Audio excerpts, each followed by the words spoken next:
The first couple slides you see, if you saw me speak yesterday, they're a little bit similar, but for everyone who hasn't heard me speak, hello. I've got, what we do on our farm is, it's pretty diversified. I love Joel's comment on a sequence. We're always asked what our rotation is, and it takes me about 5 minutes to explain it because we are really diverse, and we're not always following a set circular order. We're pretty adaptable to what's going in, especially when you've got some cover crops and you think it'll work, and then the spring happens and it doesn't work and you've got to adjust your rotation. So we don't actually follow set rotations. We're definitely more of a sequence, and we count our cover crops we're using as part of our rotation and how we use them. So we're at 3,300 acres. We're all under center pivot. We do have a couple dryland fields. We're very sandy. 1 to 3% organic matter. We're right where the glacier Lake Wisconsin used to sit, so a lot of sand. We have seed corn, grain corn. You can see all the crops listed there.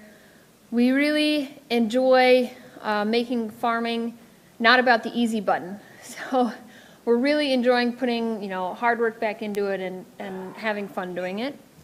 Our best farming practices, it's more about what we do. A lot of you guys probably do a lot of the research on your farm. And it's just, you're trying it out, not calling it research. My background is neuro research, so I like to do research and write things down and come up with hypotheses and work them out that way. And but a lot of what we do on the farm was, because we're early adapters, we call it the leading edge. We're sort of the bleeding edge, where we pay a little bit more at the front end and try it out and get there first. And it's been really beneficial for our farm to have all these technologies and utilize them. So we're here to talk about cover cropping and when we use cover cropping, and I want to sort of cover them in the why, what, and how sequence. So why are you cover cropping? This is a neighbor of ours, and it's I think mid-June. He put in some late sweet corn. And I would think one of his goals could possibly be wind erosion. We were driving from town, my husband and I were driving in from town 6 miles away, and I said, oh my gosh, what's on fire? Because it looked like there was a big barn or a warehouse on fire, and we're getting closer to home and closer to home, and I realized it's not fire. It's the one field near our fields that didn't have some sort of something green growing on it, and it was really impressive. So maybe some whys that you could do is reduce soil erosion, reduce fertilizer input, conserve or use excess soil moisture. That's maybe to start you out. Something we do is we try things and then see if it works. So one of the questions on the farm is, why are we spending $40, $50 an acre for a cover crop mix or higher when a single species could be cheaper and do more? Like, why are we doing it this way? So that's when we kind of handle let's go ahead and explore this. So what are we picking? We're picking mixes depending on what we want to follow it with. The picture on this picture on your right, we wanted something that would mostly winter kill and still have maybe a little bit of green left coming up the next spring, but not an incredible amount. And the winter wheat we put we wanted to have something over winter. We knew this would be before a silage corn crop. This is on our conventional ground because we wanted to see if it would work before we put it on our organic ground. So this is the next spring after manure is applied. Manure is applied in a chisel plow pattern, diamond pattern, so it's actually not going in rows. The only difference on this field was the two different halves of cover crop. It was this clear line down the middle, which half had the multi-species and what half was a single species. So maybe the why is conserving that soil moisture or building that organic matter. I'm not sure why our half with the multi-species was darker. I don't know if it was soil moisture, more organic matter, something was going on. One of our other whys on this mix, there was research coming out of Kansas State that says more multi-species mix has reduced weeds following that mix. And actually in this field, our reason we wanted to put these in was Typically, our farm will spray a pre-plant and then a post-emerge herbicide. And because we're trying to get away in our conventionals on herbicide, and we have organic ground, and we really don't like using these herbicides, we said, well, let's try it on conventional. Let's not spray a pre-plant, and if we need to, we can spray post-plant. We didn't end up spraying a pre-plant, and on the winter wheat half, we sprayed a post-emerge. On that multi-species half, we had very little weeds coming up. It was actually really impressive, and it was like, well, this will work for our organic, considering we had such low weeds on that other half. So we're happy with this. We're going to try it on some organic ground now that it works on conventional ground, and see what's going to happen. With the multi-species, you definitely have to have a plan A, B, C, and then a oh no plan. We have some ground that we have had the oh no, what do we do now? And again, you've got to be flexible with your crop rotation. You've got to be flexible with what machinery you have. You need to be knowing what to do and how to do it. So that's part of the how. You put in that multi-species or the single species. If this doesn't work, how are you going to make this work? When we choose mixes, a lot of the times we start and we cross things off the list. This won't work. This won't work. Don't want to deal with this in the spring or summer. So a lot of times starting with what you don't want is really, really helpful. And then growing degree days is something we really talk about in the fall. If you think you're going to harvest your crop and you're going to have 30 growing degree days left, and then all of a sudden you've got 15, you either have to change your mix or you have to have a mix that's flexible enough to have a growing degree range difference. An example is if you do an oats and a legume, maybe you need to pick black oats in the fall. I know us that's been more successful than just getting a regular oats is getting a black oat, and that has less, it can survive in the cold a lot more. And then if you're thinking about growing degree days and you get a mix and you think, I'll have 45 growing degree days, and then all of a sudden you have 20, the mix you ordered won't work. Can you order another mix that will? A lot of times the availability of an organic cover crop or untreated seed cover crop can be really hard to find, or they're 2 weeks out in shipping. So having that contingency plan A, B, C, and D ahead of time, especially when ordering your mixes, we have found to be very interesting when it's not going to work and we call the seed company and they go, well, we don't have this. Well, this one's 2 weeks out. We can get it to you in 2 weeks. We're like, oh boy, oh no. So it's really plan ahead, talk to your seed guys, get a great relationship with them. So when you call and go, hey, it's me, we messed up, what can you do to help? You have a much more constructive conversation. Another thing too is people talk about planting a cover crop in one go. We have found that it depends on your mix and what you want to do with it. We have put anything from a cowpea and a radish in the same mix in a spreader and go and spread it. And we know we're going to have paths through the field that's got one cover crop and not another because of the spreader pattern.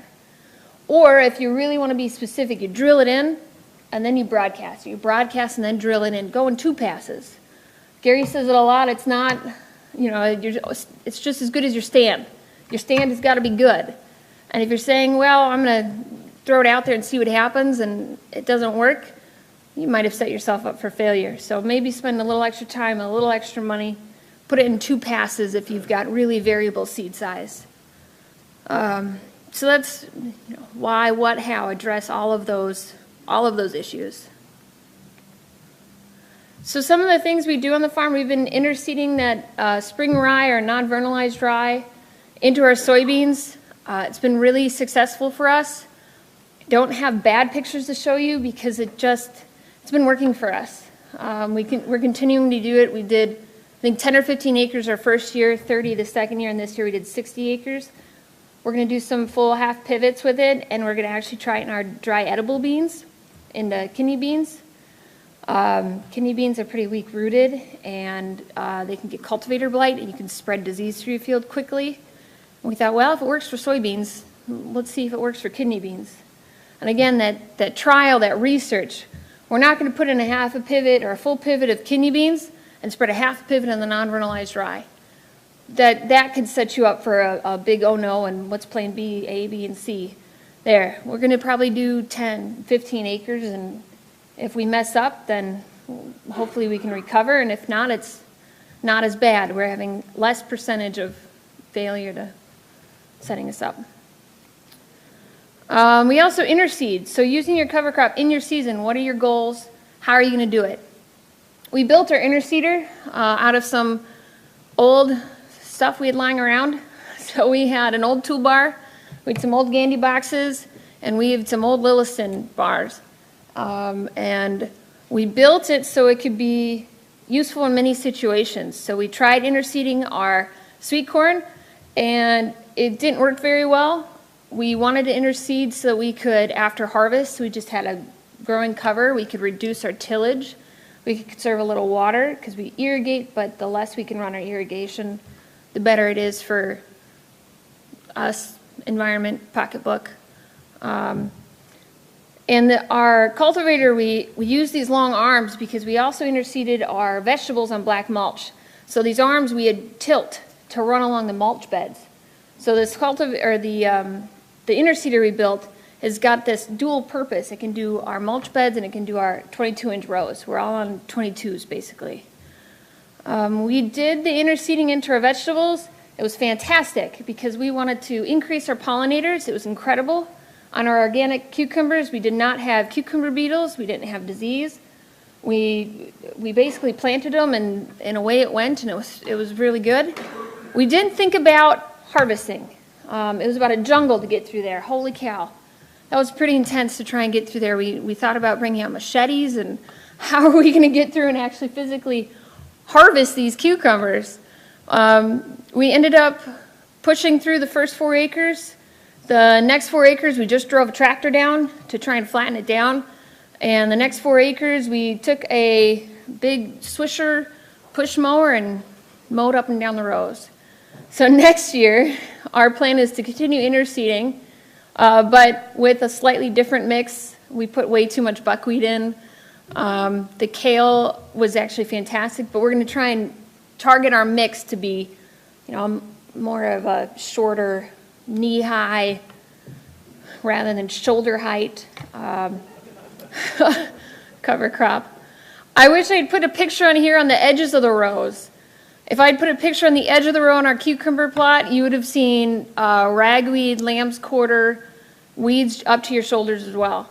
So just the difference from where we interseeded to where we didn't put any interseeding in the end of the rows was just incredible. And we talked about this yesterday, but roller crimping the rye, planting into that rye and then roller crimping it after. That worked really well for us. We're going to keep trying it. We did have some weeds come through June 26th. That was when we took that. But our soybeans outraced the weeds. I don't know if it was stand. We just had, forgot his name, just talking about the stand and how that was so important. We planted at 200,000. We thought we'd kill maybe like 10 to 20% roller crimping it down. We killed 1% roller crimping it down, and we had a really high population. But I think that was fortuitous because that high population made those beans race each other to jump ahead, and we had pretty low weed pressure. It didn't look the cleanest field like our non-vernalized rye fields or our full tillage fields, but we had comparable yields to our spring-seeded rye. So this was some of our yield results.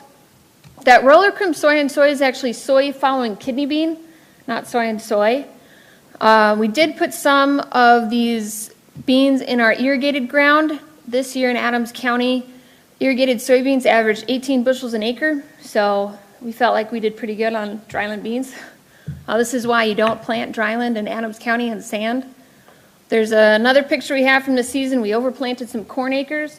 And I think the height difference between the corn and the color difference, while the corn irrigation was, 8, 9 feet tall and green and growing, where we overplanted the corners, it was about 5, not even as tall as me, 5 feet tall maybe, brown and dying. So, and that's why we don't plant dryland. But the numbers between the soy and corn roller crimped rye and our 3 days before planted rye was pretty comparable. We've had pretty good yields with soybeans and non-fertilized rye. This year's yields are about 20 bushels below average for our county and for our farm. We were the part of Wisconsin that had about 15 inches of rain in 2 weeks, and tornadoes and high winds, and all of our beans, dry edibles, soybeans all lodged over, and just, it was a pretty terrible year for us for harvest. But that roller crimp rye, we do that in our pumpkin system as well. We harvested the day we got 7 inches of rain. We were out in the field with our big, 6, 7 series tractors, pulling wagons with 3 tons of pumpkins in them through the field. We were able to drive on that rye without sinking or causing any rutting or anything like that. The next day it was the first day we got 4 inches, the next day we got 3 inches. We were able to harvest for the morning. We quit at noon. The next day we started at noon, kept harvesting. The fact that we could harvest after getting 7 inches of rain was just really impressive to us. I don't know if we could have gotten through a bare ground field with pumpkins. That mat just helped our harvest continue with that pumpkin harvest. And again, there's our pumpkin system on our right, where we roller crimp the rye, strip till into it, and plant the pumpkins.